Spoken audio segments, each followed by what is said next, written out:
Good afternoon and welcome to this discussion. The world has faced a pandemic like never before. The first time we had such a pandemic was almost 100 years ago during the Spanish flu. And here we are facing COVID-19 pandemic that is afflicting the entire world.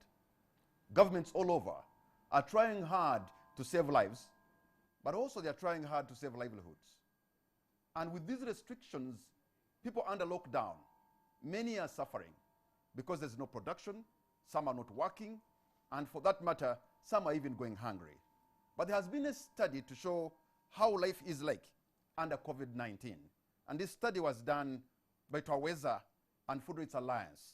And we'll be discussing about livelihoods under COVID-19, how their lives have been affected by the pandemic. Let me introduce my guests in the studio, but also I'll be able to introduce the guests who are joining us virtually. In the studio, I have Ms. Agnes Kirabo, who's the Executive Director, Food Rights Alliance. Agnes, thank you very much for joining us. Thank you so much, and good afternoon, viewers.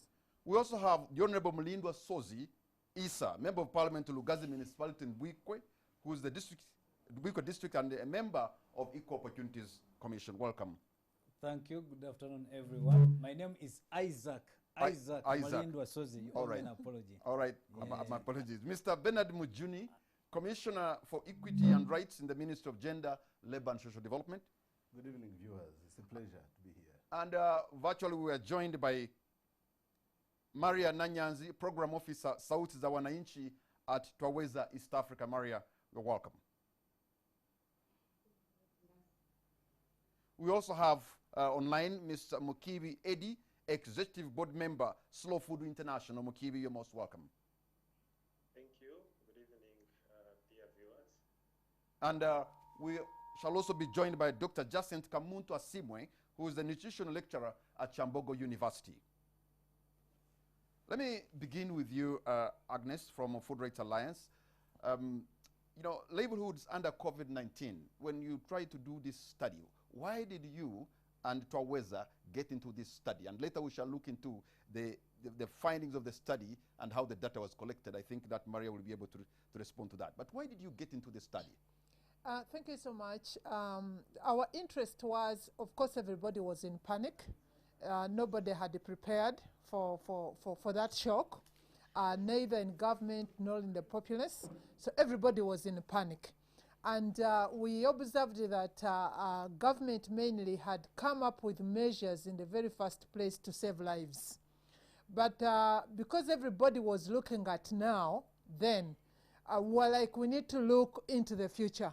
And if we are going to be able to go into the future, we need to understand what exactly is happening, such that stakeholders can ably plan, including government and all other actors, can easily plan for the right response interventions immediately after COVID. You would realize that, for instance, of course, the lockdown was one of the measures, the restrictions in movements, including movements of trucks and vehicles was another, but there was also the fact that some people live, they survive from hand to mouth, and so are the enterprises that are employing them. And they're like, wait a minute, what is likely to happen? But on the other side, there was also a very big assumption that in the rural areas, it was all well. It seemed to be well. And it was worse in the urban areas. That's why also government moved in first to say, we shall give food to people in Kampala and people in Wachiso. So the thinking, which was right, was that most of the people who are living on hand to mouth are either residing around Kampala or they are residing in Wachiso. But in the rural areas, things are well. So we were like, we need to get facts. We need to have information. But remember here, this was the time that the traditional methods of collecting data could not apply. So, and I believe there are quite so many other organizations that would have loved to do what we did, but they were stuck because the traditional means dictate that you move, you go to communities, you find Kamara, you ask him questions, then you move to your next respondent. So there was that urgency, and we do believe that part of the challenges that government met and continues to meet is the absence of data, is the absence of facts to base on intervention. And I know it is not only a government that is that is a casualty to this, but also other people, the civil society, the private sector, how people want to shift their investments, to shift their capital, design programs. So we wanted to bridge that gap. We wanted to make a contribution to that, such that we have at least basic information upon which we can either decide to study more, or we can decide to start on interventions, because anyway, COVID is not yet to go away. It is here with us. Let me go to you. Let me come to you, Maria Nanyanzi, Program Officer, Sauti za Wananchi, the voice, I suppose, of citizens Twaweza East Africa, because you are into the business of gathering data. I wonder how you are able to gather that data now that Agnes is telling us you're not going to use traditional means. So you're using other means and not the usual one. And how reliable is that other means of getting your data? And please take us through how you collected your data and whether that data is very reliable, so that a member of parliament who's with us here and somebody from the ministry can be able to respond on what you are saying. Maria. Okay, thank you, and good evening to our guests that are watching. So this data that we collected between the 18th of May to the 4th of June was done using a mobile telephonic interview approach. What we have at Twaweza, we have a platform called Sauti za Wananchi, and in this platform we have 2,000 respondents across the entire country. In arriving at these 2,000, we sat down with UBOS, and using the 2014 population census, we selected randomly 200 enumeration areas across the entire country. And in the selection of these, we looked at the different sub-regions in Uganda. And for those that had a higher population, we selected a little bit more. So our sampling was really proportionate to the population of that area. And once we had selected these 200 enumeration areas, then we went to each of those villages, the ones that we are referring to as the enumeration areas, then listed all the households in that village. And then once we had everyone in our list, then we selected 10 households to represent that enumeration area, with the thinking that once we have all those 200 enumeration areas, we'll be able to arrive at a sample size of 2,000 respondents across the entire country. And with this, we know that our confidence level is 95%, and we have a very small margin of error, that is less than 5%. So we placed a simple mobile phone, the likes that we call a katochi, and also placed a solar charger, a small one, not to change the dynamics of the household. In placing the phone, we know that if at all we are to look at, to select respondents that are probably those that have only a mobile phone, then we'll be eliminating a number of the people in the rural areas, and also a number of the households that fall under the poorer wealth quintiles, because we have seen our data within Sauti za Wananchi at the baseline, and also data from the population census that ownership of mobile phones is really largely skewed towards the urban households, and also those households that are wealthier. Then similarly, we gave the solar panel, because we know that about 2 in 10 households across the entire country are connected to the national grid. So what happens if we place a phone and then some of those households are not able to charge the phone? So we give a solar charger, a solar panel that will keep that phone active. So once that was done, we asked the respondents, are they willing to be part of this panel for a period of 2.5 years to 3 years?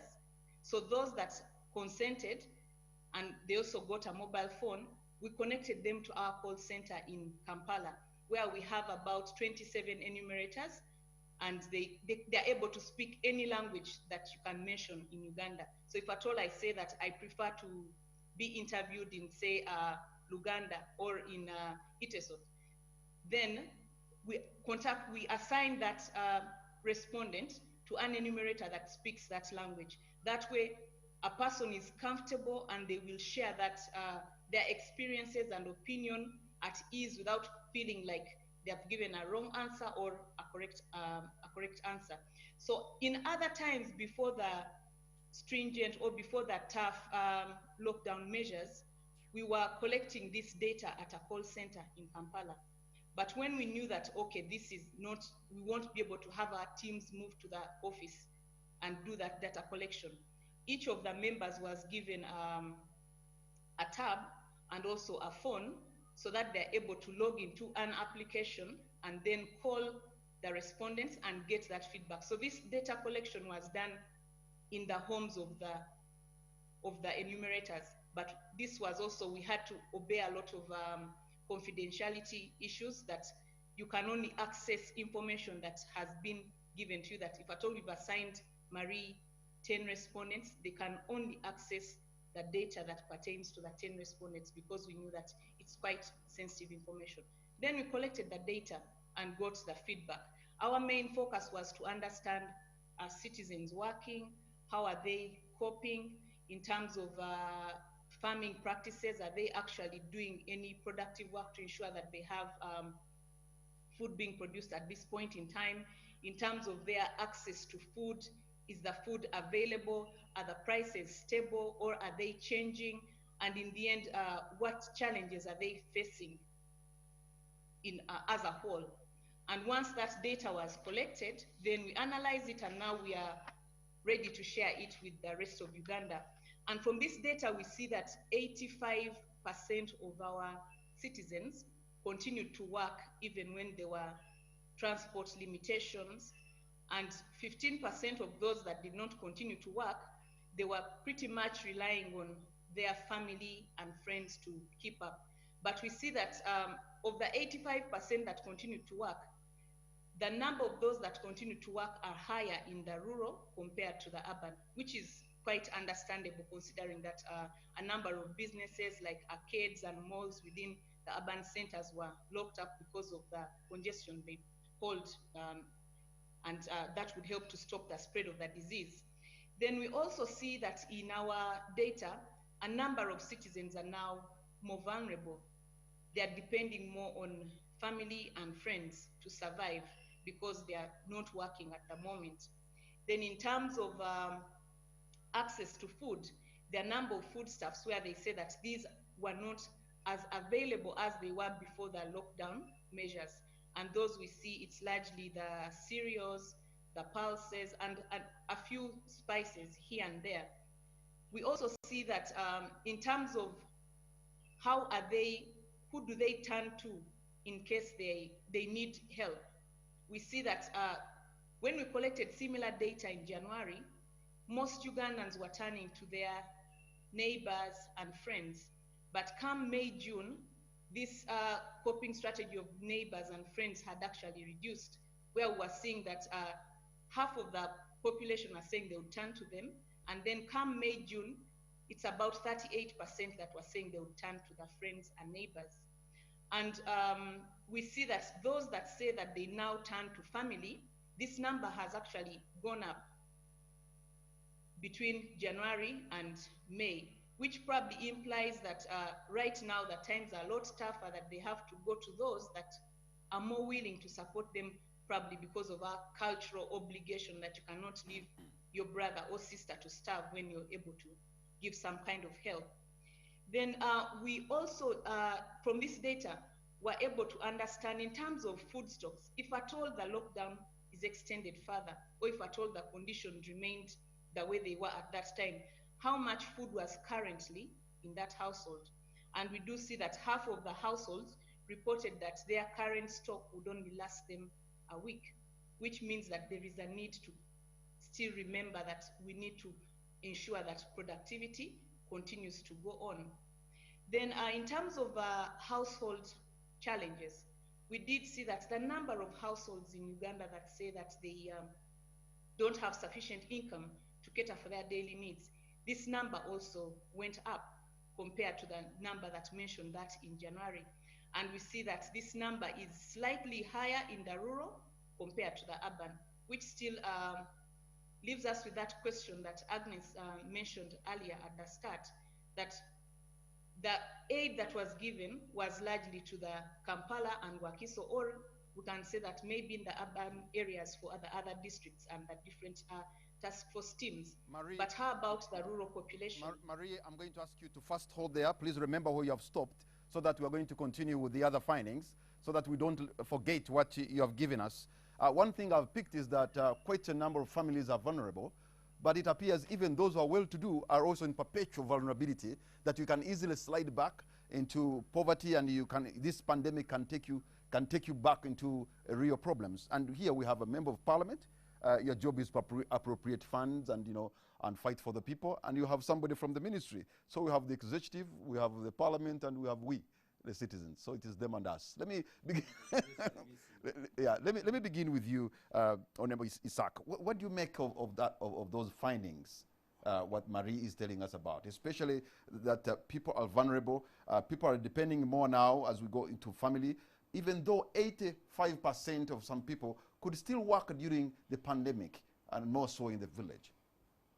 Well, I want to thank her first I want to thank the entire team for their research.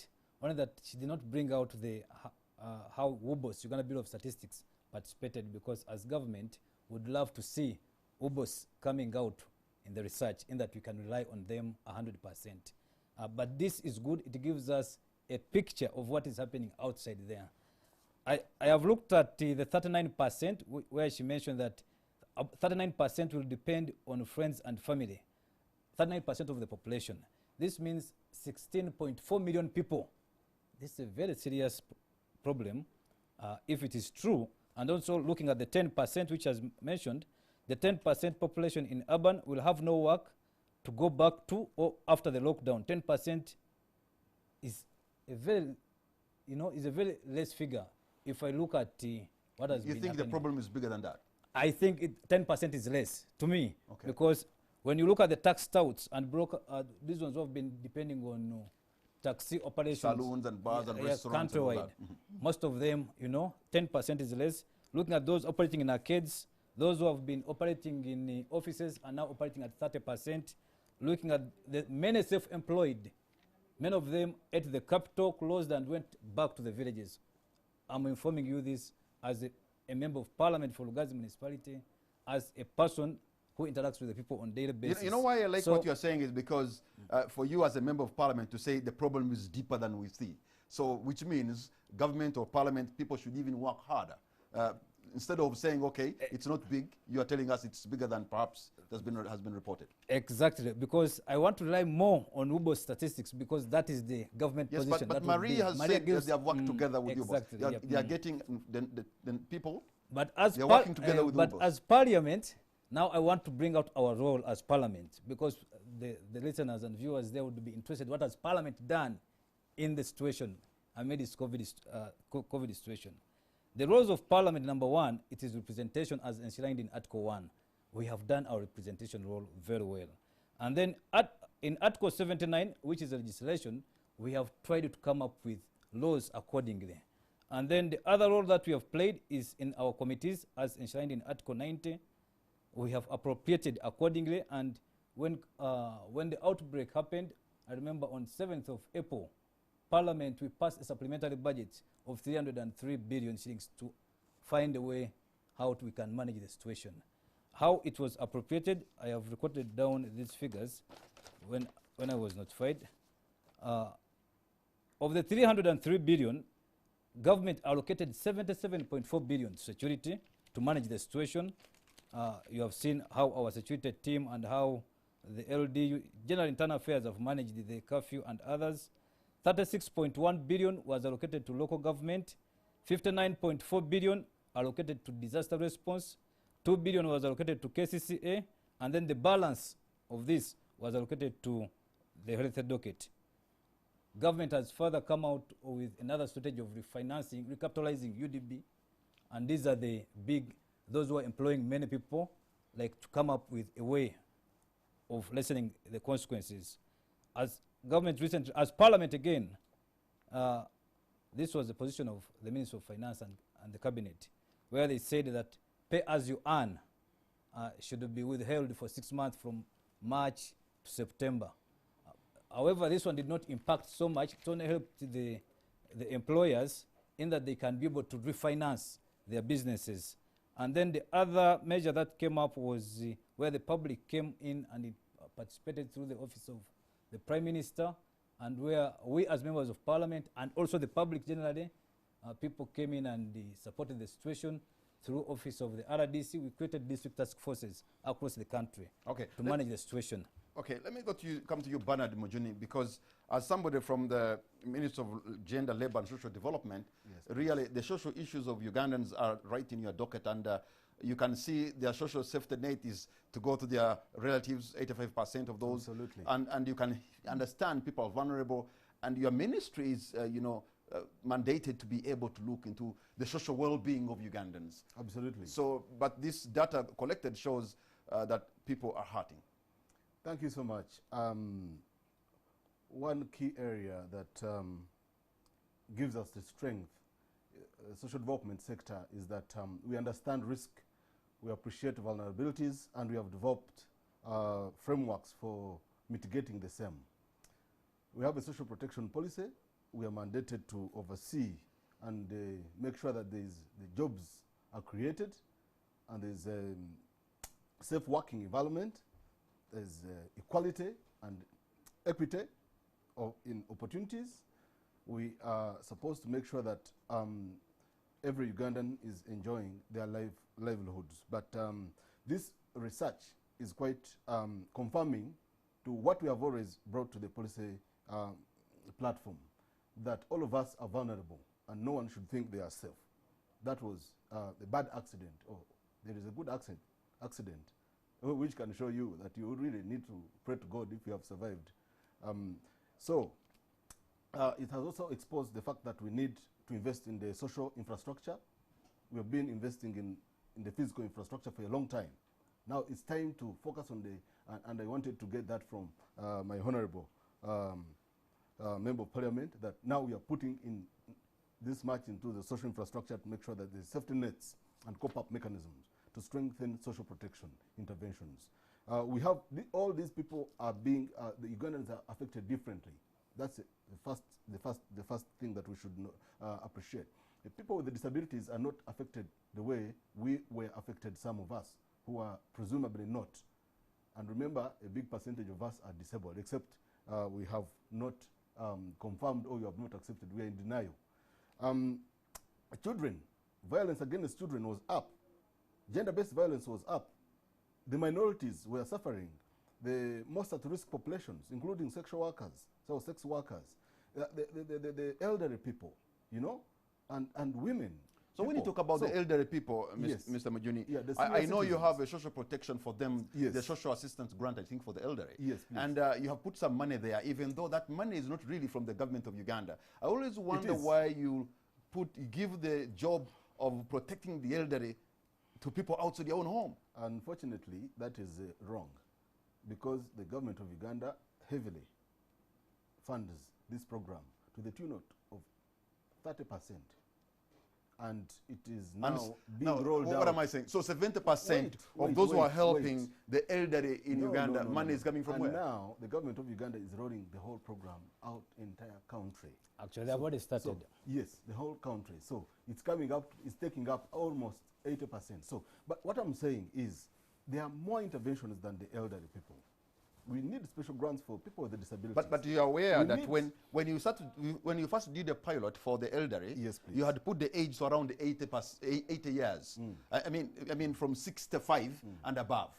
Those were being assisted. But now when you are rolling out the entire country, you have extended the age for those to get the assistance to about 80. But you also know that Uganda's life expectancy is around 60 something. So in other words, you want to give them money when 18 years after they've died? No, you see, you cannot start walking without crawling, isn't it?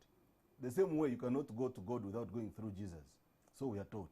So you must take it step by step. You cannot roll out a national, universal social protection coverage like that at once. Otherwise, you need to sustain it. It's expensive, by the way. It takes a lot of resources. Actually, more to that, if Yes. I need to give some It's information. phased. Yes, Initially, out of the 135 districts countrywide, only 45 were benefiting. exactly. So the question was, what about the other elderly in other districts? Are Yes. they not Ugandans? Yes. Are they not voting? Are they not human beings? I understand so we that wanted to roll because that you out first did countrywide. it as a pilot project. You are handling about 45 districts. At that time, the age at the time when you are supposed to help, it was 65 and above. Yes. But now, when you are trying to roll it all over the country, Yes. you have put the age higher. You see- And yet, you know that Ugandans majority are not living to that level. So you have left people Neither are between they 70 and very- 60 to Ne- fend for themselves. No, neither are they also beneficiaries. The age is not the only factor, because you can be 80 and able to cope up and you have wealth. So for you to qualify, you must fall into that quantile. But secondly, is that, you see, when you roll out, the districts are, the rate at which districts are mushrooming or they are coming up is also a question for you to think about. The districts and even other constituencies.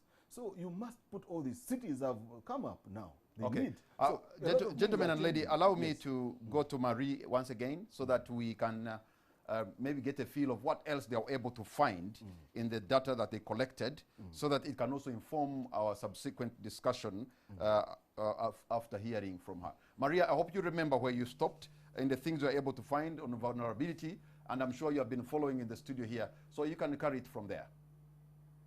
Thank you, Patrick. So before I continue, I wanted to just probably re-emphasize that we had UBOS participating in our selection of the respondents because they were able to, they helped us to look at the 2014 population census and then selected the 200 enumeration areas. So this data is indeed, has the government hand in it in terms of selecting the population according to the Statistical Bureau. So with the insights that I was sharing, I mentioned that 15% said that they did not continue working.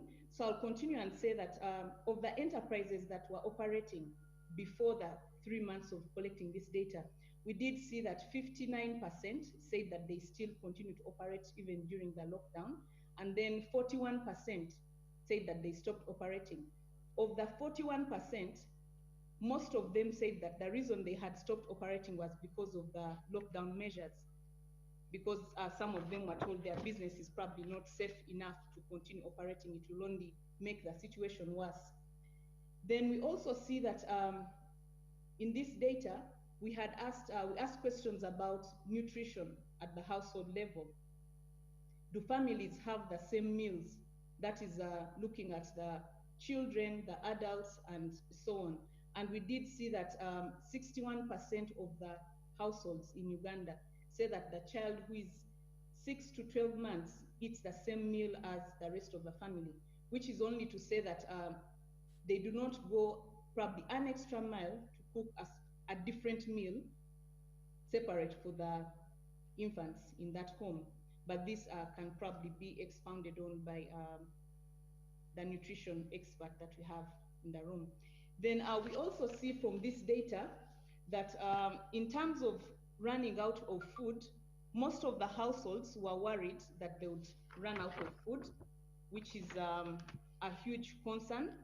We see that 43% said that they would run out of food completely. They were worried. Then 35% said that they ate less during the lockdown. They ate less than they thought they should. Then we see that 26% said that they skipped a meal. And then 18% said that their household ran out of food. That is a month before we collected that data. Then 18% said that they were hungry, but they did not eat, meaning that they were really constrained. They had no other option. Then 9% said that they went a whole day without having a meal, which is really a concern. Just like the commissioner mentioned there, what social safety nets do we have? How do these families cope? Because COVID is just one of many disasters that could probably happen to the world and to Uganda.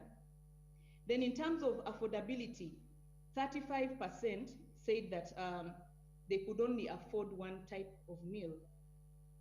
Then For 31% of the adults in most households, 31% said that their adults they had to cut some of the meals that they were taking. If at all they were consuming 3, they were now reducing to a lot less. Then we also see that on average, most households in Uganda say that they consume about 2 meals in a day. What does that say in terms of the nutrition? Because as we go through the COVID, the pandemic, we need to be cautious that we are eating the right food so that in case something happens, Ugandans are healthy and they can cope and they can easily fend off the disease. Patrick, should I continue or should I pause there? And you stopped at the issue of that Ugandans eating 2 meals a day, but also that could have nutritional challenges. You also talked about 9% of people saying, 9% saying they only eat 1 meal a day, and others are struggling even to find a meal. And now I am sure, whereas we are fighting the virus, there was also an issue of the violence. And the report, I will be asking later whether the virus also contributed to the violence in homes. But let me come to you, Agnes, because if I could get Dr. Jacinth Kamuntu Asimwe, who's a nutritional lecturer at Makyambogo University, maybe he would be able to put into perspective what this means when people are eating less or sometimes not eating at all, and how this is affecting the children and the elderly. As we try to get Dr. Kamuntu, Agnes, you are from Food Rate Alliance, so you always talk about food. So what could be the impact of children eating less, or children from 6 months to 6 months to 12 to 1 year eating the same food just like the adults? And what kind of population are we going to have? Because we can have people who are not only stunted in their body but also stunted in their minds. You can't have either or. Once you're stunted, you're stunted. So it is once you're stunted, you're going to be stunted physically but also mentally. And actually, our biggest concern is the mental, your inability to develop your cognitive capacity to the full potential. That is where the national concern is. Looking at, there are actually more details than what Mary can present here. But we all know that, and I think government in their response tried to say pregnant, not lactating, pregnant expectant mothers, they were given milk. Yes. And that was a recognition that actually when it comes to food and nutrition, some people, given their physiological makeup at a particular moment in time, require more nutrients than the other. And you recall the cries publicly where, I'm lactating. That is a mother breastfeeding. I have a baby. We all need the milk. But I don't know how the design came, and the milk could only go to the pregnant mothers. But that was a good gesture towards the right direction. I just wish to say that we haven't registered any deaths due to COVID deaths directly, but these are the casualties that Uganda is going to live with generations to come. These are the casualties. And we also have to know that one of the reasons why we haven't registered any deaths, as a Christian I may say by God's grace, but besides that, it is about how rich our food system is and how people are eating these foods. Actually, when Mary would go back to that panel, you would realize how many people were very concerned due to the fact that the vegetables became more expensive, and the fruits and the cereals. So this is where the gist of the matter when it comes to the kind of population we are going to have after COVID-19, that nobody is having a conversation about that. Nobody is having that conversation. But also secondly, we need to know that either people eat what they have produced or use the money, the income they have earned to eat, to access food. Okay, I think let me go straight to Dr. Jacinth Kamuntu. Dr. Jacinth Kamuntu Asimwe is a nutrition lecturer at Chambogo University. I suppose you followed what Marie was telling us about the lack of food, or the little that they were getting. Children from the 6 months to a year are eating the same food like the adults are, and some adults are eating once a day, and some of them could even go without a meal. and they don't even have food to last them a week. Dr. Kamuntu, what could be the impact on our population when we go through things like these? And thank you for joining us, Dr. Kamuntu.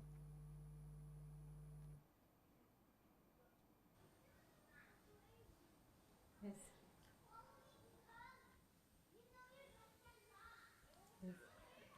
Dr. Jacinth Kamuntu, can you hear us? Yes. All right. I was asking if you have followed the discussion. We have an issue of where people during the lockdown were having sometimes no Thank food. you for having me, Patrick. Okay. I have been following the conversation, and as a nutritionist, I'm very concerned and about the results that. Yes, I can hear you.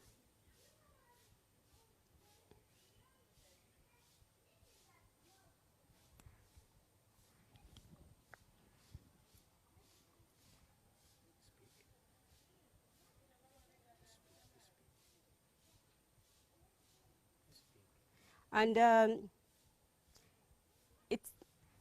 it's kind of disheartening to find out that people are not having enough food.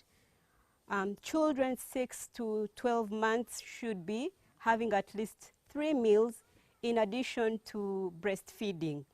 Now, I was privy to this information, and I found out that only 17% of the children in this age category were being breastfed, in addition to being given family meals.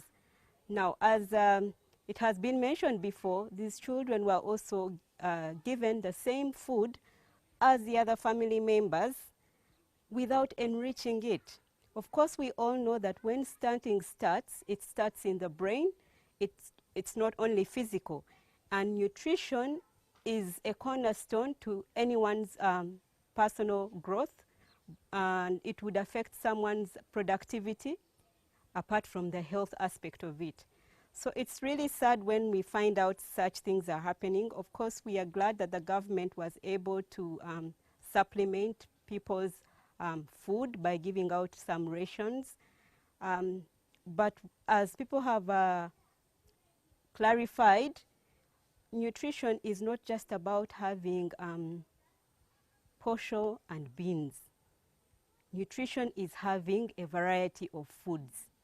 And it is hurting if people cannot afford to buy food, if prices have gone up, cereals have gone up by over 40%, pulses by over 20%, and then fruits and vegetables, which in this case are very critical because they contain micronutrients that help to boost one's immunity.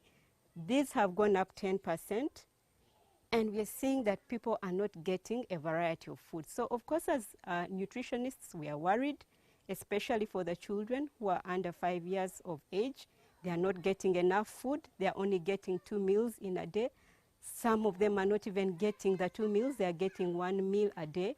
And that meal is not enriched. It's not, that meal does not contain all the different varieties of food that we recommend for a child to grow well. So Patrick and the other members in the studio, the policymakers, I think we need to work together to see how we can assist Ugandans to have a healthy diet. We can talk about it for the starters so that people can know what foods they're supposed to eat. Some may have the food and maybe they're not eating it. That's what I would like to say. All right. Thank you very much, Dr. Jacinth Kamuntu, Asimwe, nutrition lecturer at Chambogo University. And, you know, you have enriched our discussion, Jacinth, especially when you ended saying some people even can have the food, but they even don't know how to prepare it and to eat it. That is correct. Yeah, so, you know, what do you make of that, Agnes? You see, I am definitely joining Dr. Jacinta to be very concerned and sad at the same time. The detail of the report goes further to say, as a coping mechanism, some households decided to not only to reduce the number of the meals, but also the size of the meals, including the size of the meals for the children. And even there are households, around 14%, who said They went, you remember they started by having the same food with the children, but that percentage of households going completely without a meal for the whole day. So it's really a very big problem. And like Dr. Justin has said, you would realize that even when you look at the production lines, the priority production lines that the president singled out, do you realize that vegetables are not among? And fruits are not among. And when we are talking about the response initiatives, the stimulus packages, people understand the stimulus packages in terms of money alone. You know, this money going to UDB, this money going where. But even what are we set to do with the money? Sincerely speaking, vegetables take less than a month, and you can pluck off some leaves and serve a household. They aren't part of our priority production lines. And it is very problematic. But also organizations should realize that eating vegetables has not been our culture that much. so people also should know that, because Dr. Jacinta was saying there are people even who have the food, but they don't know how even to eat it. And Patrick, neither is the putting on masks has been part of our culture. But we are learning. We are learning because we are in a crisis. There is a problem. And we should, like Dr. Jacinta said, we shouldn't take it by telling people, please, the farmers farm the food, please eat well. I think we need to take it a notch higher to tell them what they should eat. And by the way, we have a very rich biodiversity here in this country. We have a very rich biodiversity. Patrick, I'm not going to talk about the Rwenzori region because you know. That region has the richest food diversity, just to confirm what you're talking about. But they are also heading in malnutrition. It has the highest number of stunted And I'm even more worried when Fort Portal is declared a city, that even the malnutrition figures in the rural areas of Rwenzori are going to become higher. So look at the perimeter walls all around the cities and around Kampala. People are, what are they growing? What are they keeping in those perimeter walls? Nothing. They were there dying of hunger. We are all calling on government, please also bring food in the perimeter walls. Nobody was telling the perimeter walls people that you have confined your spaces, you can do production in there of the basic foods that you can Let me come to Honorable Sozi here, because you know, government was giving food to the urban dwellers, but somehow they seem to have completely forgotten the rural folk. and I wonder what is the Equal Opportunities Commission and Parliament, you know, proposing in that direction. Yeah, thank you so much. The mandate actually of the Equal Opportunities Committee, I'll read it for you verbatim. Our mandate in Equal Opportunities Committee is to monitor and promote measures designed to enhance the equalization of opportunities and improvement in the quality of life and the status of all people, including marginalized groups, for the purposes of redressing the imbalances. So why don't you walk the talk? No, we are walking the talk. I remember the Right Honourable Speaker of Parliament, Madam Rebecca Kadaga, she asked executive to hold the distribution of food when they said they're going to start with Wakiso and Kampala, because our intention was to go countrywide. What the ED has just mentioned, that in the package which government came up with, vegetables were necessary. Whereas you are right, I want to put it very clear. Desperate situations call for desperate reactions. And when the situation gets tough, everything, the tough gets going. So in so doing, government came up with a very good package where they included maize flour, beans, and powdered milk for lactating mothers. So in this case, only giving out to Wakiso and Kampala, the countrywide, we were not satisfied with that. I agree with you. That was, we talked as Parliament, as Equal Opportunities, we came out, but still, it only reminded us one thing, that there is no way government, apparently, there is no way government can take care of the entire country. That one I'm very sure. When they don't even have the reserves. When we have what we call the contingency fund, where government must allocate some funds to cater for these situations. As I speak today, we don't have a single coin in the contingency fund. Neither do you have a grain in the National Food Reserves. I want to agree with that assertion, that government only took care of Wakiso and Kampala because that's where they could afford. There was that joke that came on social media, if you may allow me this, because a picture was taken of the soldiers distributing food in their pickups. So, they would sit on the pickups, and remember, they are putting on green clothes.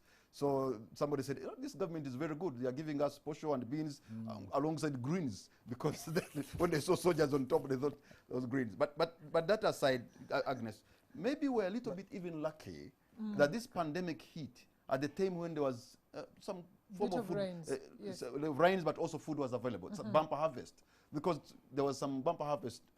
If you go now to Mbarara today, a bunch of matoke is going to about 2,000 or 3,000, and yet maybe 2 years ago could have reached 30,000. And you also had a tray of eggs at 6,000 during the lockdown. We shall talk about there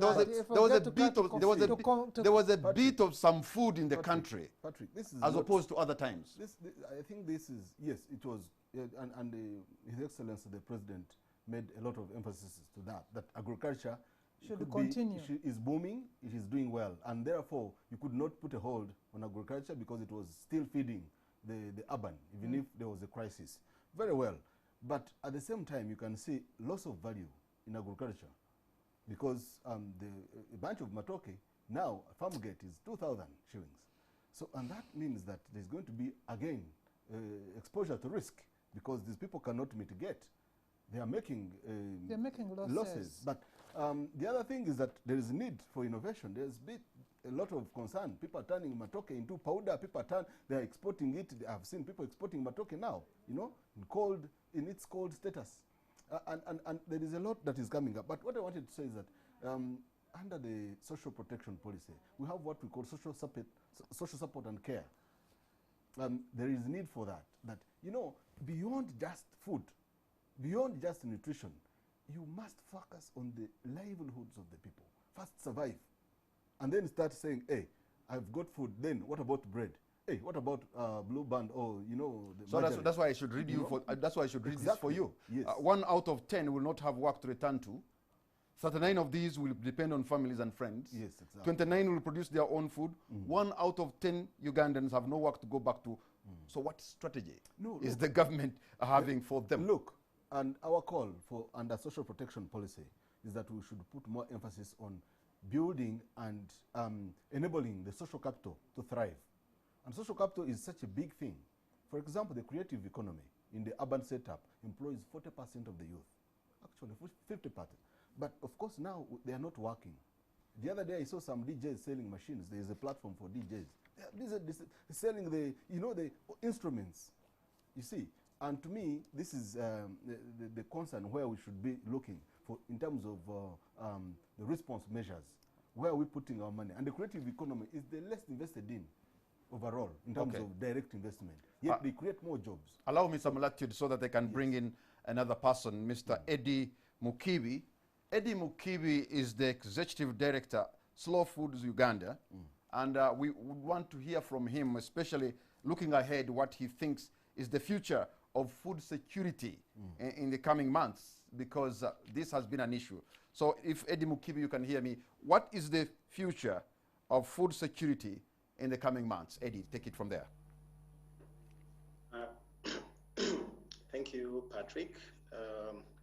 As a lead of a grassroots food-related movement, I first of all want to thank Twaweza and all the partners for coming up with this insightful report.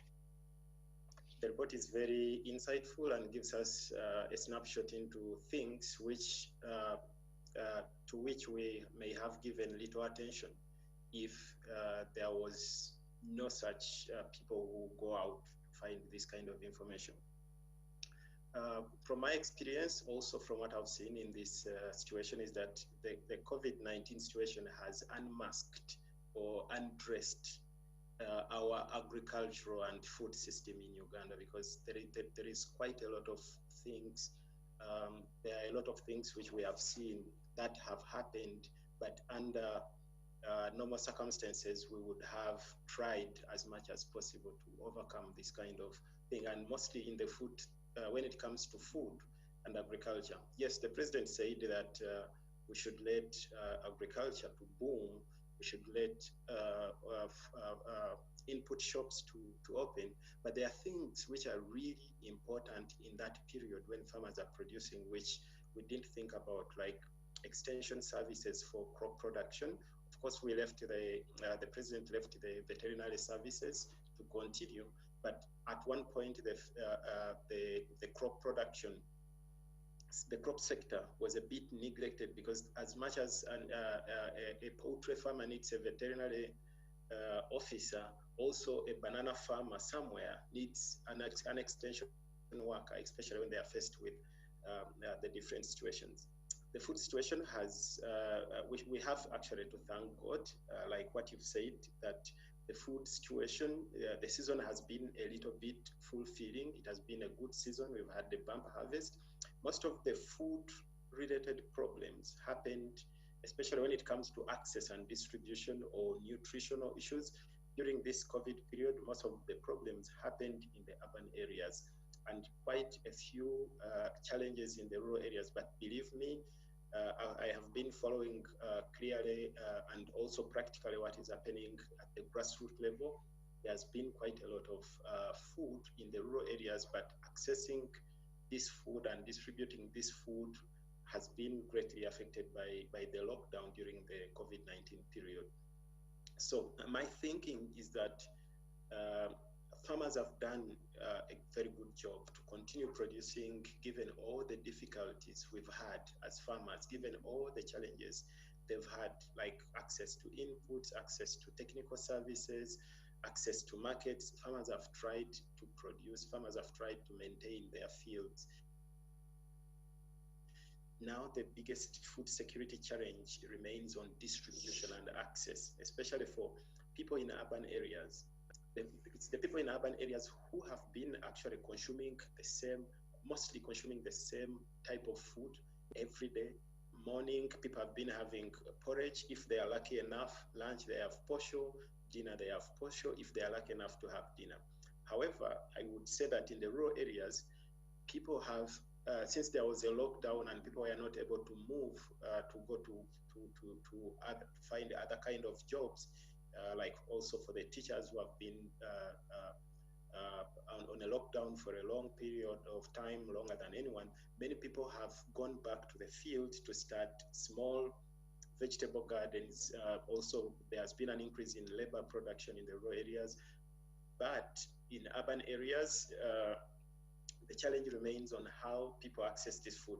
Even right now, Patrick said that when you go to Mbarara, this is the truth. The bananas in Western Uganda are costing very, very little money. Actually, many farmers are frustrated. But again, you find that in some urban areas, there are people who are still looking for a way of affording this kind of bananas. You find that at the market in Kampala is selling the bananas at a much, much higher price than it should be. So we have to find a way of regulating distribution of food, regulating how people should access food. We need to also look at the rural economy, find better ways of investing in the rural innovations, in the rural food processing, post-harvest handling techniques, such that even when the bananas are rotting and they are ripening and rotting somewhere in Western Uganda, the maize, now it's the harvest season for maize, you're going to see the price falling. And again, access to this cheap maize is going to be a headache to many people who need this maize. So we need to find ways of investing in rural innovation, investing in rural post-harvest handling enterprises, such that when farmers produce food, when farmers harvest food, this food can reach the people in urban areas, and this food can be kept on the shelf for quite a long period of time, not only to bring a perishable goods, perishable food to urban markets, not only to bring food which you cannot keep for even 5 days, but to add value to this kind of food, bring it to the cities and make sure that that food can stay longer and wait even for times when we need it most. So these are some of the things which we have to look at. It's a big opportunity that Thank you very much. Thank you very much, Mr. Mukibi Eddie, Executive Board Member of Slow Food International. Thank you very much. You have added a lot of value in our discussion. Of course, we're going to carry forward and understanding these issues. But for now, we're going to take a break, a very quick break, and then we'll be right back and responding to what Mr. Mukibi has just told us. We'll be right back.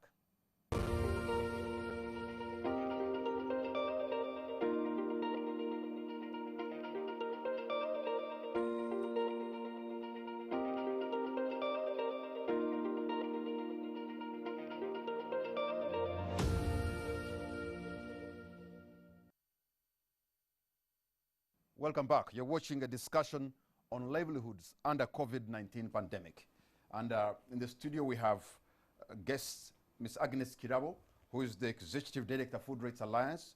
We have Mr. Bernard Mujuni, Commissioner for Equity and Rights in the Ministry of Gender, Labor and Social Development. We have the Honorable Mulindwa Sozi Isaac, Member of Parliament for Lugazi Municipality, Buikwa District, who is also a member of our Equal Opportunities Committee of Parliament. And virtual, we are joined online by Mr. Mukibi Eddy, who is the executive member of Slow Food International. We also have Marie Nanyanzi, program officer Sauti za Wananchi at Twaweza, East Africa, and we have Dr. Jacent Kamuntu Asimwe, who is the nutrition lecturer at Chambogo University, joining us by live view from Butabika. Let me go back to Dr. Jacent Kamuntu. I suppose you listened to presentation of Mr. Mukibi Eddy that we have a lot of food these days. At least the pandemic found us at a time when there was food. And though at farm gate prices, matoke could even go for as low as 1,000. What do you make of that? And what should we do, especially when we face challenges during the post-harvest handling and the lack of storage? Dr. Jacent. Okay, thank you, Patrick. Yes, I've been following, and I think it's true that most of these issues we are discussing were experienced in the urban areas rather than in the rural areas. And the issue of having so much food going to waste and the lack of distribution systems had a very big impact on what we are discussing now. There is so much that we can do. Number one, we can be able to set up different preservation centers in different regions. For example, we have the banana processing plant in Bushenyi. I don't know whether it is fully functioning right now, but that would be an opportune time, or this would be an opportune time for farmers in the western region who are really crying because their matoke is selling for as good as nothing. They're even willing to give it to anyone who wants it. If the plant was working, then it would be viable for them to take their matoke there, but I'm not sure whether it's working to full capacity right now. So we could do zonal preservations of different foods depending on how much, what variety or the amount of food that is being produced in a different region. For example, if we go to the north, we'll find that maybe there's lots of simsim, there's lots of cassava, there's lots of other foods. How can we be able to go there and set up a center in maybe Lira or Gulu and preserve our food from there, and then later on we can be able to distribute it to the different parts of the country and even export it. That is number one. Number two, like I was saying earlier, most of the challenges that people were facing because of COVID, people were not sure if they are going to, how long the lockdown was going to last. So I believe some people started hoarding some foods, especially the foods that do not expire easily, like the cereals and the pulses, because you're not so sure. When is the lockdown ending? So if I have 5 kilos of beans, instead of selling 2 to buy something else, I might hoard them for my family because I don't know how long this lockdown is going to last. So we were experiencing a little bit of hoarding, which also could finally have affected the prices that we were experiencing in the urban areas. So it calls for a lot of education. Education, knowing that if I hoard my 5 kilos of beans and I eat them every day, and my neighbor is hoarding their 5 kilos of millet, and we are not complementing each other, then even if I'm now speaking as a nutritionist, even if I eat my beans, then I am not getting the nutritional content that my neighbor who has millet is getting, and vice versa. That's why I was earlier on talking about education in terms of the different foods that we should be eating, whether they are preserved like we have been talking about, or whether they are right from our gardens and they are fresh. If it is tomatoes, you can educate someone on the value of eating tomatoes, of the value of eating vegetables, so that if they are growing them in their garden, then they can get them. If I am in Kampala and I'm an urban dweller and I have to rely on a rural person who's growing such foods, then there should be some form of preserving that food, so that I can be able to get it, for example, in form of tomato sauce or tomato paste, so that at the end of it all, we are all winning in terms of nutrition, in terms of livelihoods, because when we preserve and sell, then we are able to get money as farmers, and the whole economy goes on and on and on. So I believe that we have so much to learn from this research, and there's so much that affects nutrition. All the key points that are being discussed in studio and out of studio impact on each other. There is no way you can live livelihoods out of nutrition. There's no way you can live food security out of nutrition. There's no way you can live nutrition out of livelihoods. Thank you. Jacinta Kamuntu, we thank you very much. I wonder if you are listening to me, but if you are, I just have one question I have for you, and I think that will be the last, because it's an experience I saw in Rakai district, where members of civil society organization were teaching women to feed their children. They had a meal they used to call it chitobero, and you could actually see the difference between the children who were eating a chitobero in the villages of Rakai and those who were not eating a chitobero. And you can see these ones are very healthy, well-fed, lively and happy and bubbly, and the others were not. What do we need to do to teach Ugandans, especially in raising young children and teaching them to feed them right? Because I saw that something called a chitobero, yes. Maybe Dr. Jacinta knows this more than I do. Patrick, come again. I didn't get you clearly. Okay, I'm going to repeat this. Unfortunately, I made a very long statement, that I saw how members of the civil society organization were teaching women in Rakai and Liantonde to feed their children. They had a meal they are calling a chitobero. And you could actually see a lot of difference between the children who were eating a chitobero and those who were not. Those who were eating a chitobero were bubbly, were lively, were happy and bouncing, and the others were not. What do we need to do to teach the entire country, especially the mothers, to feed their children right? Because the foods are available. Yes, thank you, Patrick. I think nutrition is an ongoing advocacy topic. We need to talk about nutrition at any opportune time that we can get, especially nutrition for the children, because most of the mothers actually lack knowledge on how to feed their children. You will realize that in this survey, the rural, the less educated, and the poor households were more likely to give their children the same type of food as the other adults, and the same type of food, and also 2 meals a day. Now, of course, that stems from lack of knowledge. So we, as nutritionists, as government, as a civil society organization, we need to take every opportunity to talk about nutrition. Radio talk shows, through our healthcare systems, we have VHTs at the village level. If we could utilize those VHTs to do maybe even weekly or monthly sessions where they teach mothers how to feed their children, especially children 0 to 5 years, that I believe would have a great impact on our children. Because as I speak, most of our children are stunted. The Bureau of Statistics says 29% are stunted. That is quite a big number. And we do not know how severely stunted they are, okay?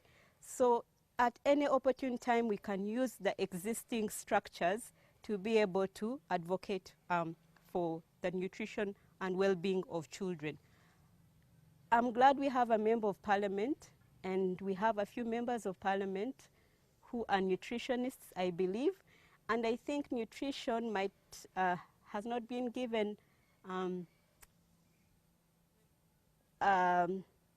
it has not been given the due attention that it deserves in terms of legislation in parliament. So I'm glad we have a member of parliament. I'm glad we have a commissioner of government. I'm hoping that the nutrition agenda can be given the due attention, the due emphasis that it deserves.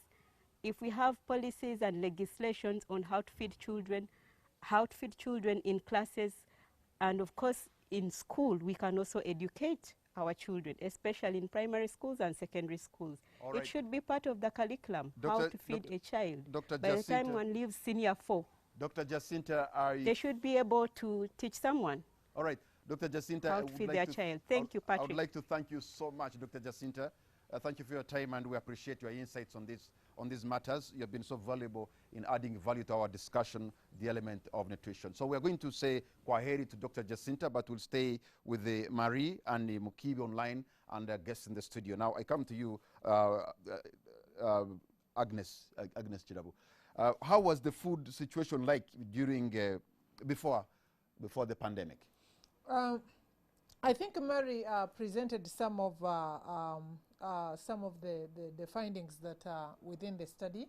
But one thing that really stood out was that when you see 70% of the population worried, and the commissioner is here, he was talking about the psychosocial issues, and the numbers were higher in the rural areas. And you're seeing these percentages, almost half of the people that were running out of the food stocks. Those are the foods they had before COVID, before the lockdown. And they were seeing these stocks getting depleted day by day, and they ended up cutting down. No, they started by cutting the meals, then they ended up cutting the sizes of the what? The sizes of the meals. I can just imagine those children on that deal, on that eating places, and they are seeing the sizes of the foods that are being given to them. You are reminding me the shrinking. president. You're reminding me the president when he demonstrated to the country the size yeah, and how it should be appropriated. A person needs to survive. The issue of survival. And you know, when we are talking about the issues but you of also survival, know that during this COVID, people are getting more into the, fertility, high fertility rates.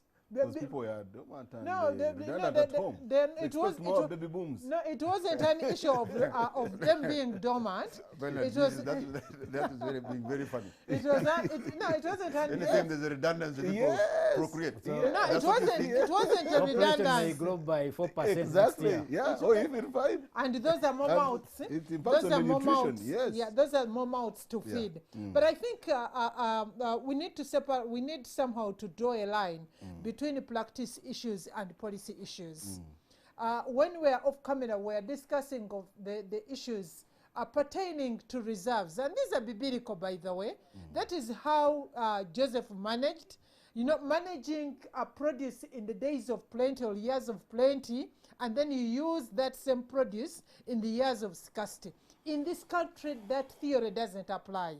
And this is where we are. I saw the president standing in to say, with all the will and might that is going to give food, little did he know that the food is not there. Or he actually, that nobody behind him knew where the food was. So we saw government, Dr. Jacinta was talking about people holding on the foods they had. So many people held on the food because there was a big buyer coming into the market. And this was government with all the inflated what? The inflated prices. So that alone shot the prices of the targeted foods to go up. But lastly, let me talk about these issues of bumper and the implication they have round. One, there has never been a bumper production in Uganda of anything. Are you sure? It has not. It has not. Are you sure? Yes, because when we are having a bumper of a seemingly bumper of maize, the price of maize flour for the consumers have never reduced.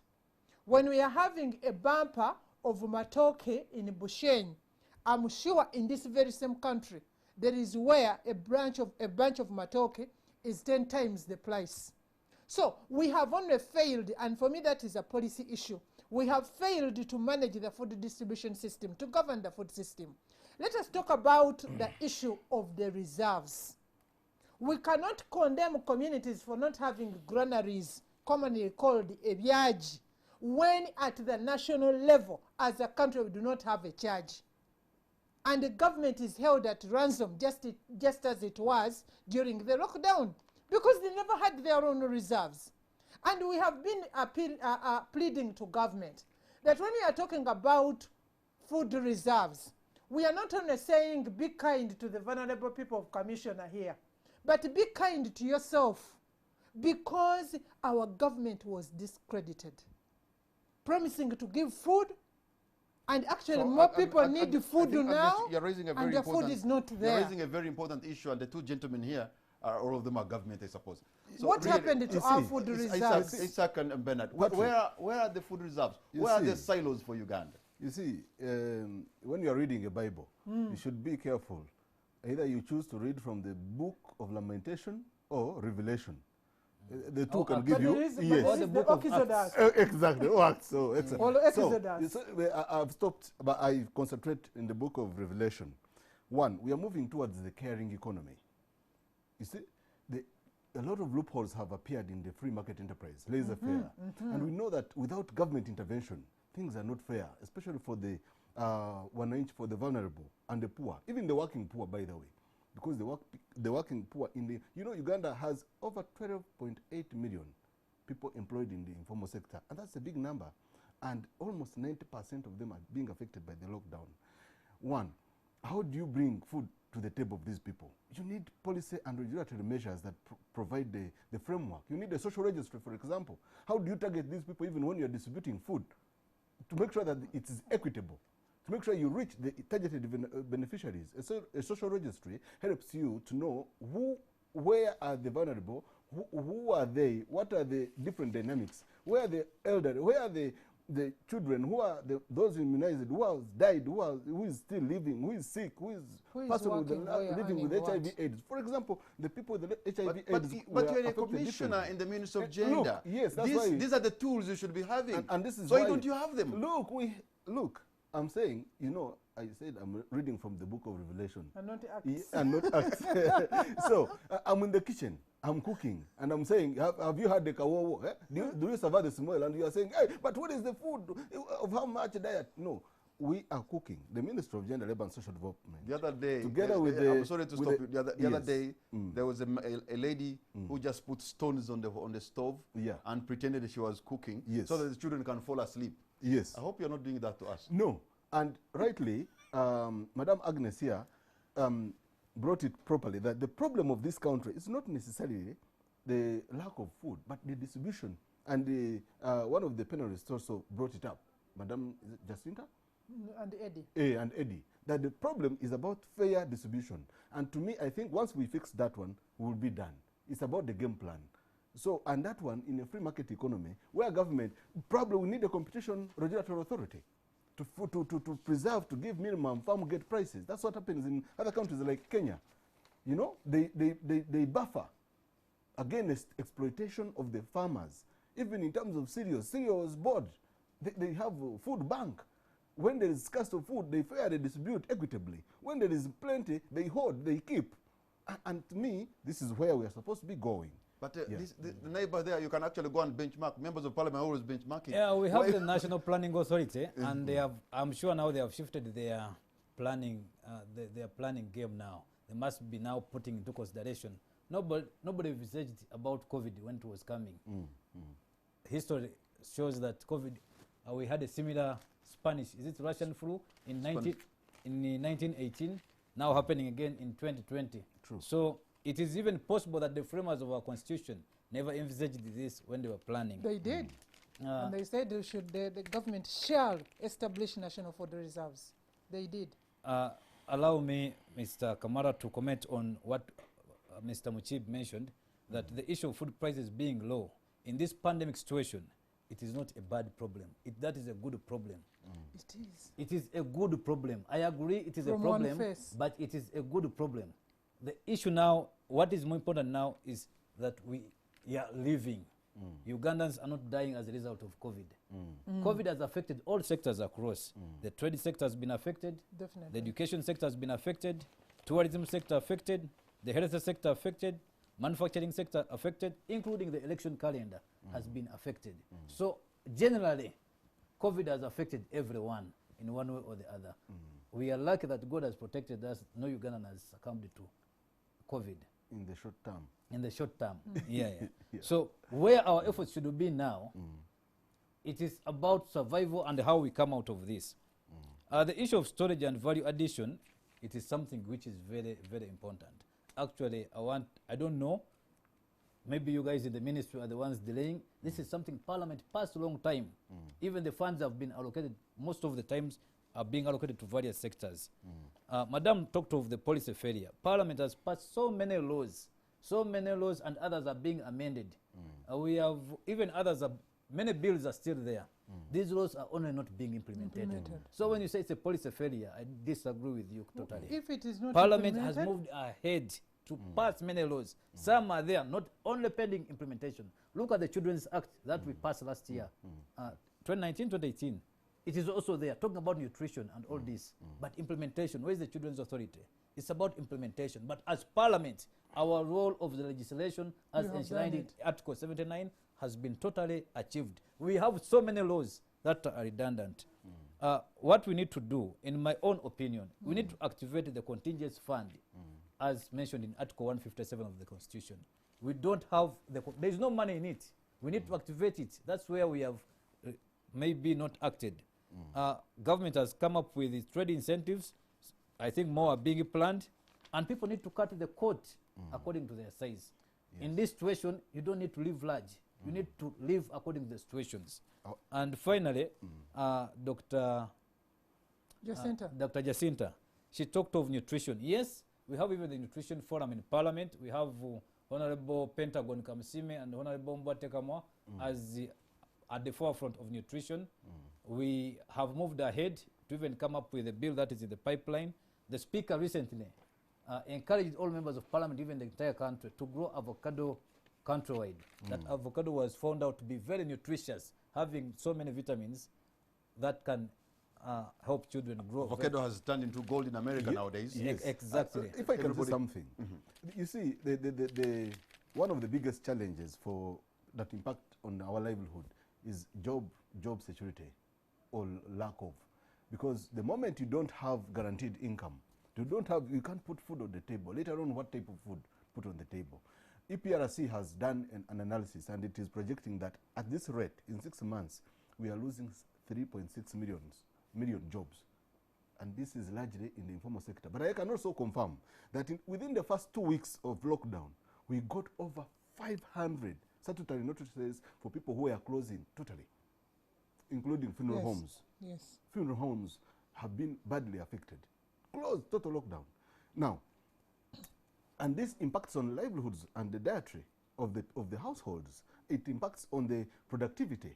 And so what is the game plan? Because we also know that even before COVID-19, there was also income inequality between the rural folk and the urban. Yes. After COVID-19, this is actually going even to increase. I was going to propose, and I'm proposing, that government has allocated, they allocated 81 billion shillings for the social protection in terms of public works program. Public works program means that you must go down and deliberately create jobs or avenues for involving the young people, those who are actively working, into the process of production. If it can be community roads, it can be electricity, it can be, forestry, it can be, massive. In other words, put money into the economy. Exactly. So that circulates. That is it, yes. And this must be deliberate between government, civil society, and the private sector. So is that just on the plan, or it is being done? It's a plan. The resources have been allocated. Yeah, and it is starting in the I want to bring back Marie, in case Marie is still with us, so that we at least get to know a few of other things that are happening in the report, because what you tell us really gives us a bearing on how we can continue moving. And Marie, I can imagine you've been listening to the gentleman in the studio, but also the other colleagues who are, getting to us online. Please take us through the other findings, and that will be your conclusion. And also you could react on what you have heard in the studio. Thank you, Patrick. So just to continue from where the Honorable left off, he said that Ugandans should be cutting down on their expenditure during this time. And in our study, we did try to understand what is it that Ugandans are doing to survive. And we see that more households report feeling financial strain at present compared to the start of the year. Because like I mentioned earlier, in January, we asked some questions about household expenditure, and we asked the same in May. And from our data, we see that in January, 74% of the households were saying that they did not have enough income to cater for their daily needs. Come May, from the 18th to June 4th, this number had gone up to 78%. When we compare the rural and urban, we see that in terms of that number going up, there was a higher increase in the rural compared to the urban. That is the number of households that say they don't have sufficient income to cater for their daily needs. And we can probably assume that based on also the feedback given by Mr. Mkibi, that at the moment, rural households really struggle because they are the ones doing most of the heavy load in terms of agricultural production. So if at all they don't have access to the markets or they are constrained, then that affects their income. Then we also, the Honorable also mentioned that households should be cutting down on their expenses. And we do see that in January, households were spending on average about 14,200 Uganda shillings on a daily basis. And come May 18th to June, they were spending about 10,800. So households are indeed cutting expenses, but we see that the number of those that are cutting expenses are a lot higher in the rural compared to the urban. So I'll now take us to, in terms of government support, this was mentioned a little bit earlier, just to understand which households in Uganda have managed to get some kind of support during this time. And we see that 12% of the households in Uganda got some support. But when we look at the rural-urban split, we see that in the rural, there were 7% that mentioned that they got some help, and then 24% in the urban that got some help. But if at all, we are also seeing that in terms of being under constraints, in terms of meeting your household needs, that these constraints are higher in the rural, but then the support is largely going to the urban. It does point us to that direction that yes, that discussion on social safety nets needs to continue. Then we also see that the wealthier households got more support compared to the poorer households. Then the support that was got was mainly the food aid. Then we also asked Ugandans during these times and other times, what happens when they don't have enough money to cater for their daily needs? We see that a number of them, about 26%, say that they cut down on expenditure. So Ugandans are coping in whichever way possible. They're cutting their expenses.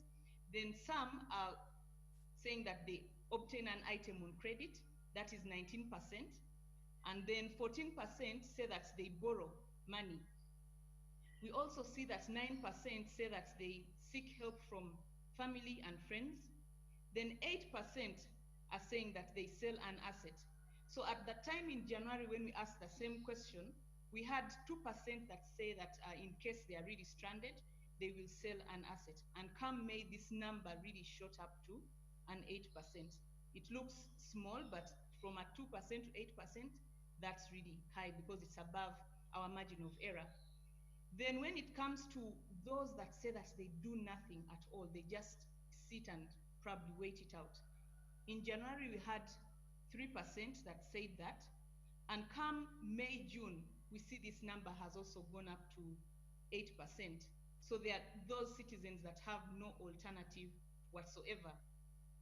Then we see that in terms of seeking work as a casual laborer, this has not changed so much. In January, we had 5% that would say that. Then In May, 6% said that, but we see that those that are seeking work as casual laborers, this number is higher in the rural compared to the urban. At the start of the show, we did say that 85% of the population continue to do some work. And we qualified this statement and asked them whether paid or unpaid work. So yes, people are continuing to do some work, but is it the work that they're actually qualified to do, or is it the work that they do on a daily basis? Because we've seen in other platforms that, for instance, a teacher who used to work in probably a primary school, at the moment, since they are not getting any income as a private teacher, they've decided to start washing clothes at the different households in the neighborhood. So that income they get is probably a lot less than what they were getting before in their usual work. And the last insight that we have to share today is about who do Ugandans turn to. This I mentioned earlier, that most Ugandans are turning to family. In January, 12% mentioned that they would go to their family for help. And come June, this number has shot up to 16%. Those that say they rely on friends and neighbors, this number has gone down, which shows us that now this is whatever situation any household is going through, these are really tough times that you don't have so many options.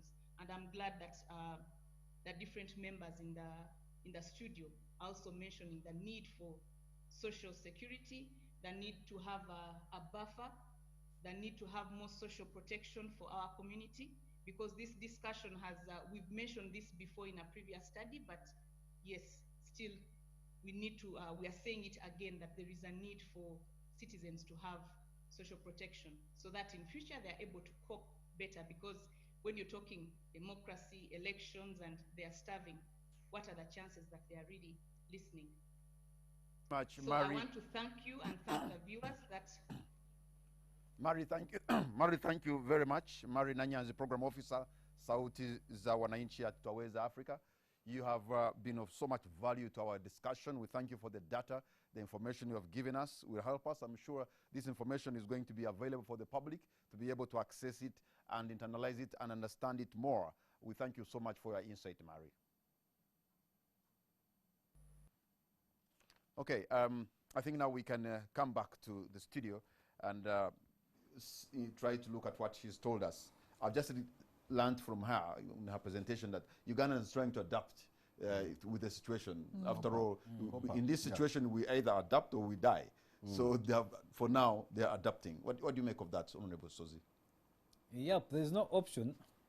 Like I said, desperate situations call for desperate measures. When the going gets tough, the tough gets going.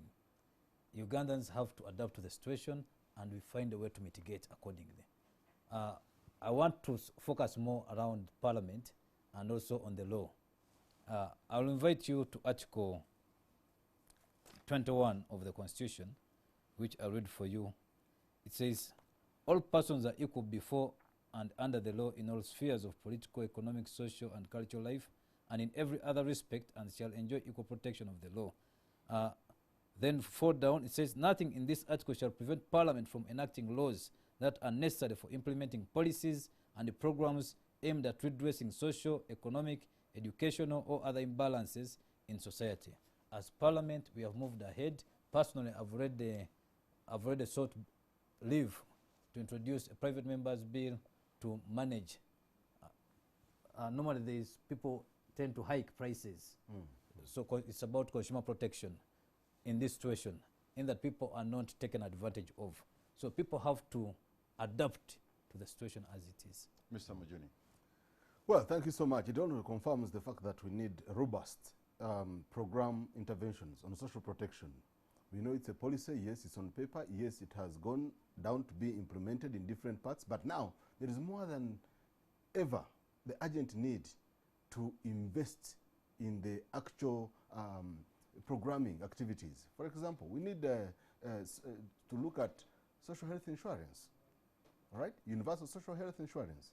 There are new emerging areas. For example, the right to internet is becoming very, very, very, it's bordering the right to survival, because without data to buy online, you could easily die during the lockdown. Okay, let me do this very quickly, because we want to have people who are joining us virtually so that maybe they can do their concluding remarks, because our time is also running out. So let me bring in Mr. Eddie Mukibi. You've been listening to us, but also to Marie, and before that, Jacinta. So we need you to bring in your input here quickly before we return to the studio and wrap up the discussion. Mr. Mukibi, sir.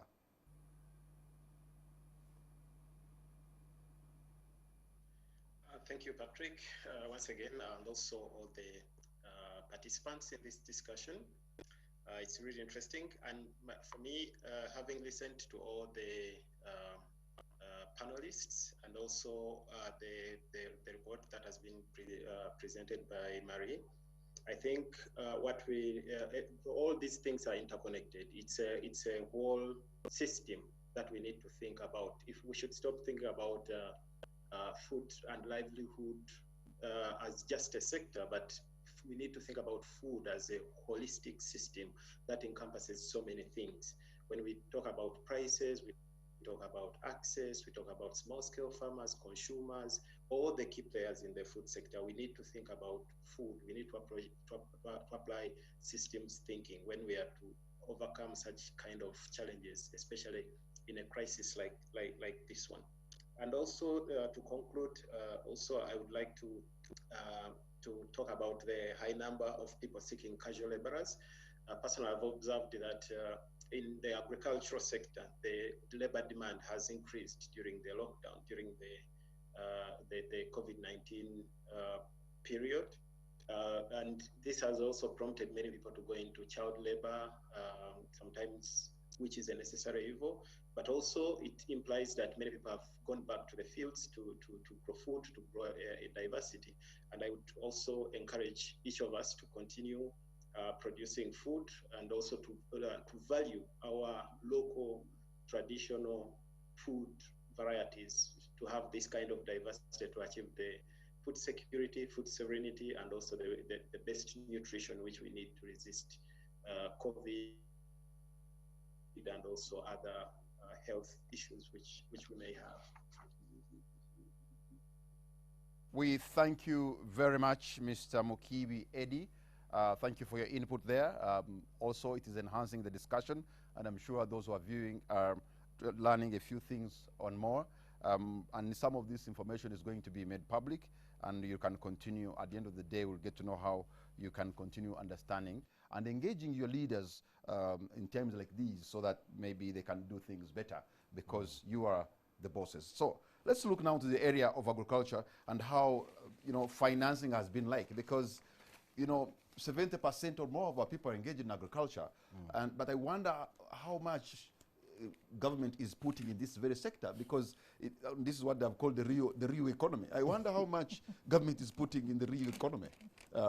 So that your job is to give money to this area. People in Wikwe need more money than. Yeah, you are right. You are reminding me of the words of the former US Vice President, Joe Biden.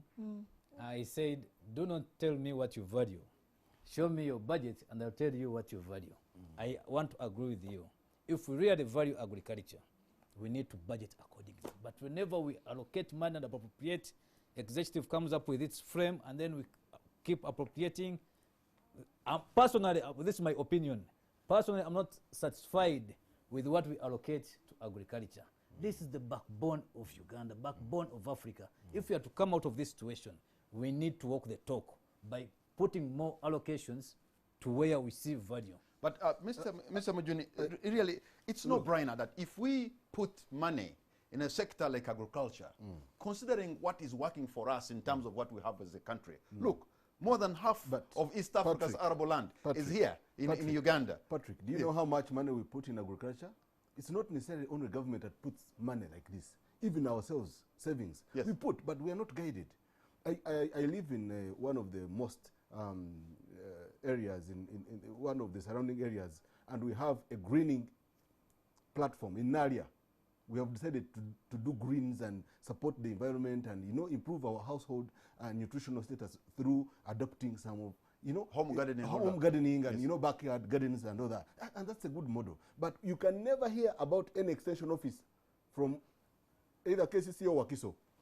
And we're doing farming, urban farming. But now, you as the elite of Naria, look, we if need, you cannot get extension services. The country needs to do one thing. One, look at agriculture zoning, support large-scale agriculture, farmers for purposes of adding value processing and adding value. So you aggregate alongside those high-value farmers, maybe it in macadamia, maybe it is Hass avocado, high gross return crops, and then aggregate farmers. That's what Kenyans are doing. That's what Kenya is doing as the economy. And therefore, one big farmer helps others to aggregate and add value and even export. It's just simple. And they are easy to target with extension services. This is why I wanted you from the minister and him from Parliament to respond to this, because we have everything as a country working in our favor. That if we invested in agriculture, no country in this region can even dare to compete with us. Exactly. Because the whole half of East Africa's arable land is with us. Yes. We have almost every village is streaming with water. Yes, we have fertile soils. We have everything. We have an energetic young population. We are strategically located. Why can't we make agriculture our thing, and the rest of the world we shall just leave them behind? Because we can. You see, the Israel Prime Minister was here recently, not so long ago, and he was wondering what we are doing with our fertile land. Remember, they took a lot of it from Entebbe. Exactly. And put it on the rocks. I am not satisfied with what we allocate to I was in a small place in Haifa in Israel.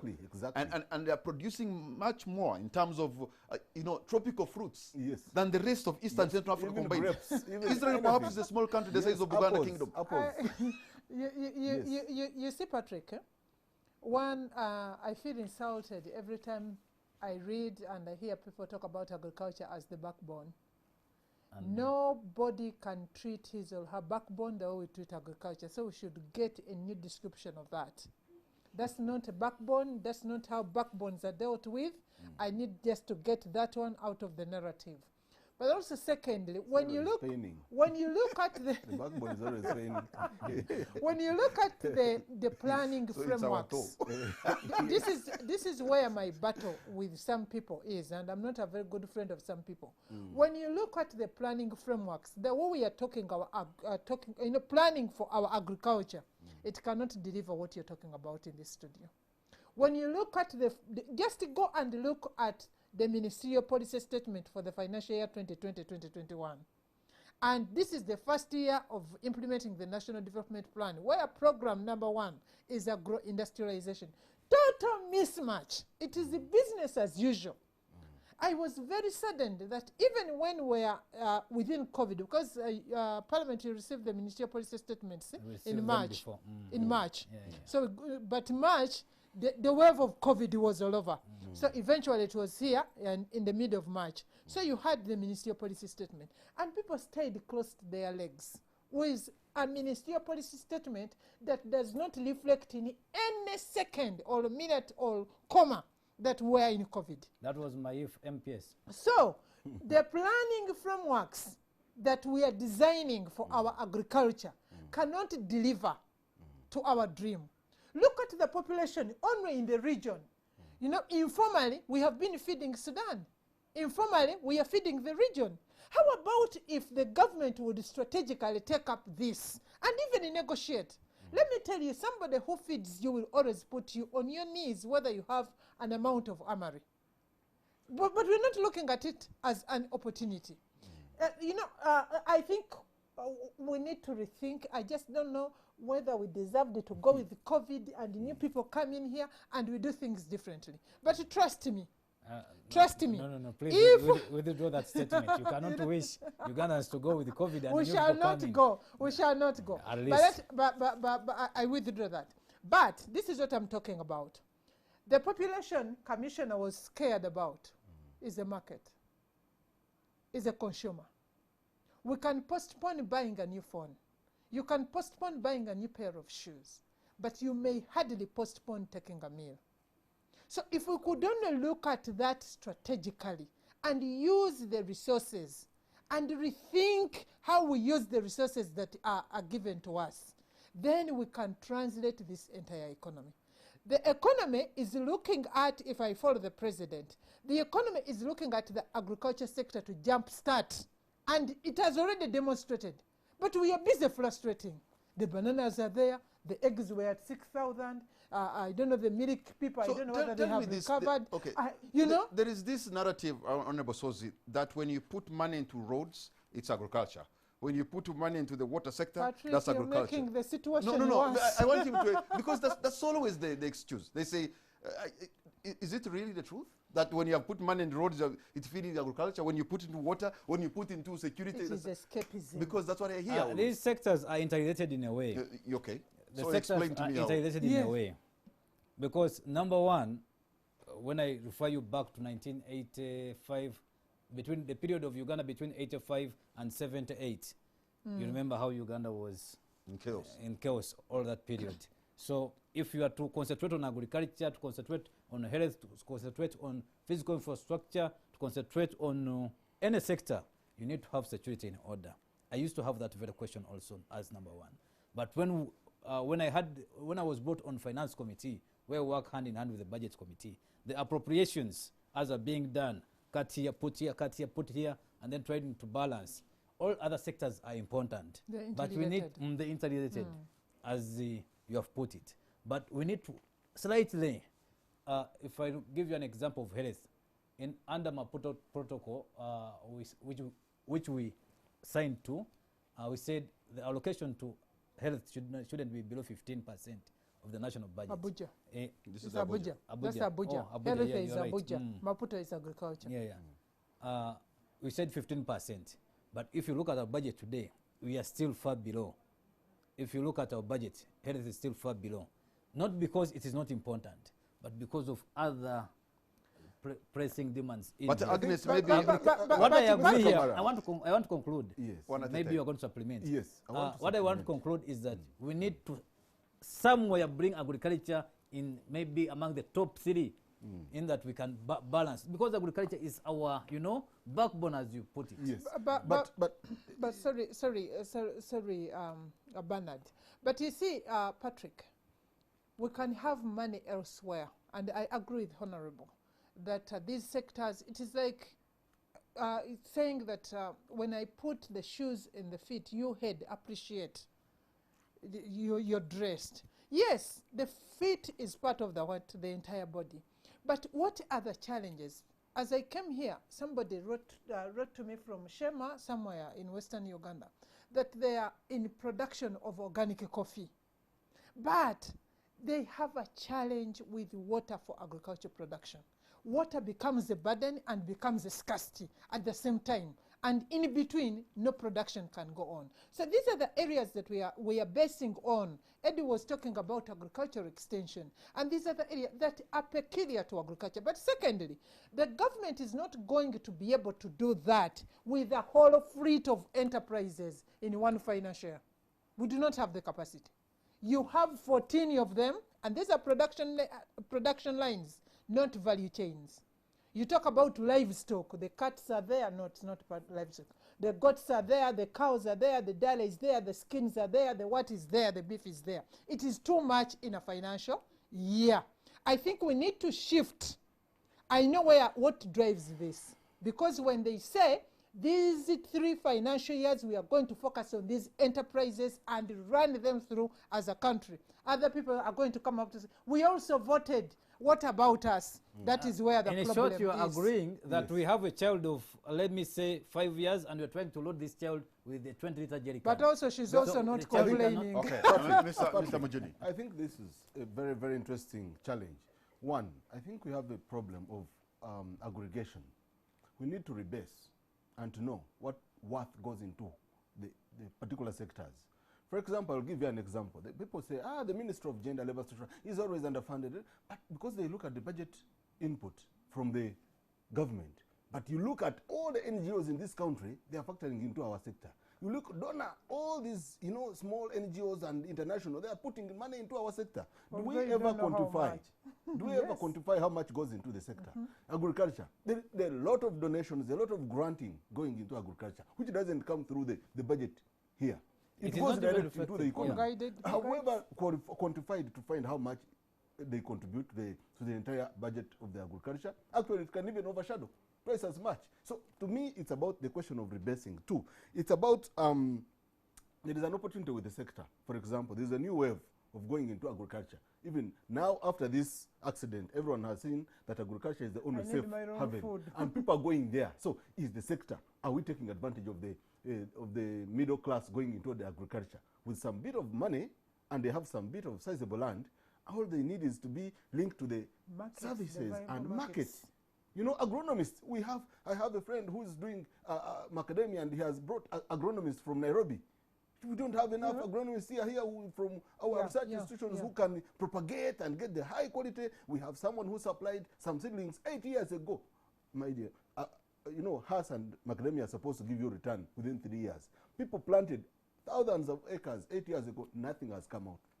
And this is someone who supplied and sold. They lost their investments. So to me, it's about also looking at the quality of inputs, linking research, genuine research, to the production ecosystem.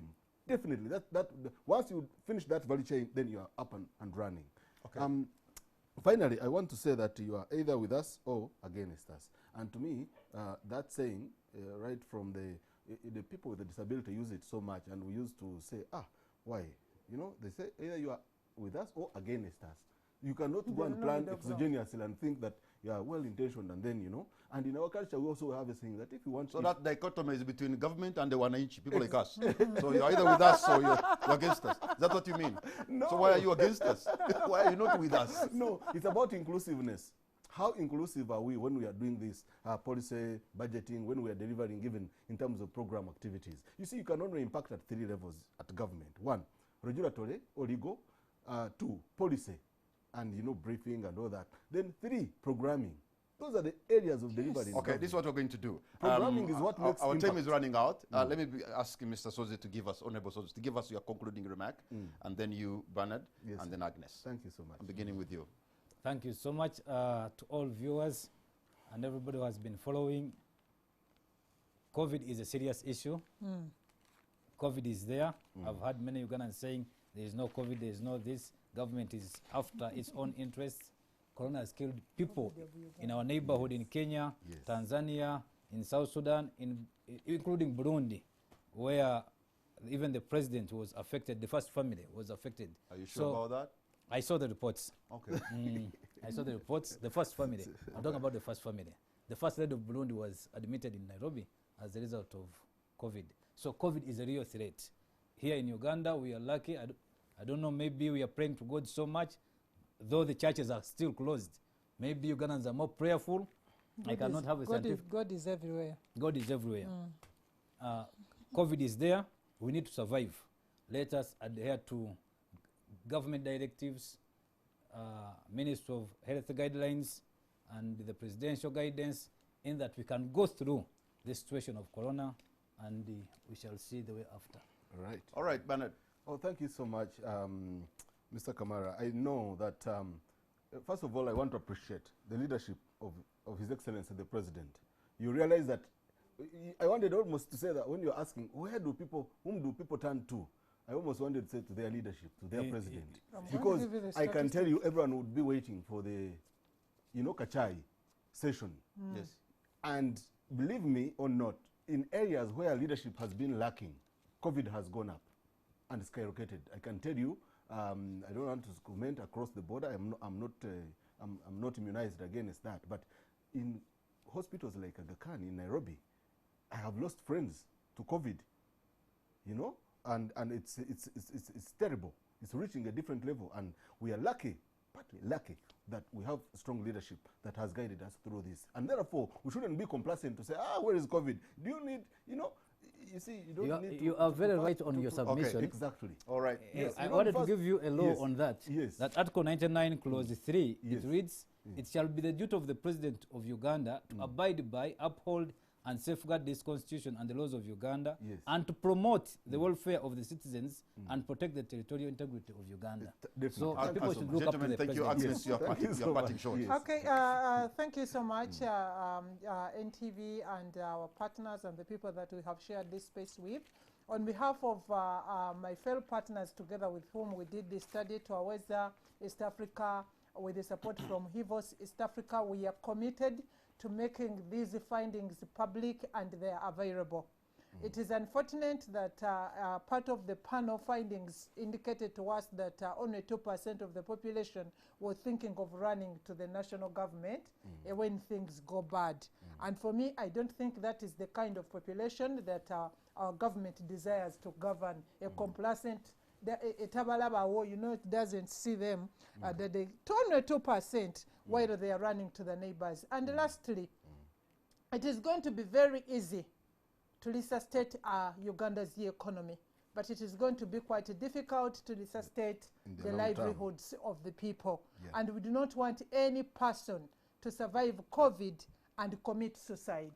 Thank you. And very with that, we do believe, please continue working, turn things around, but above all, feed yourselves adequately. Don't leave any green around you. Eat it. If you see a goat eating it or a chicken, just know a human can you can eat both. it. And, we do believe that a Uganda free of COVID is possible, but also a Uganda free from hunger and malnutrition is possible. For God and my country, and God bless Uganda. Thank you very much, gentlemen and lady in the studio, and all those who joined us by online, and all of you who have been a part of this discussion. We thank you for your great company. I think Agnes said that we need to maybe eat right and eat the right diet, because I think if COVID finds you when you have eaten well, you never know, maybe you could be the lucky one. So we need to put a lot of emphasis in the agriculture sector, because that's an area where we have a lot of advantages if you compare us with our neighbors. And that was a discussion on COVID, livelihoods under COVID. We have saved the lives, and we continue to fight to save the lives. We should also remember to fight and save the livelihoods. Good night.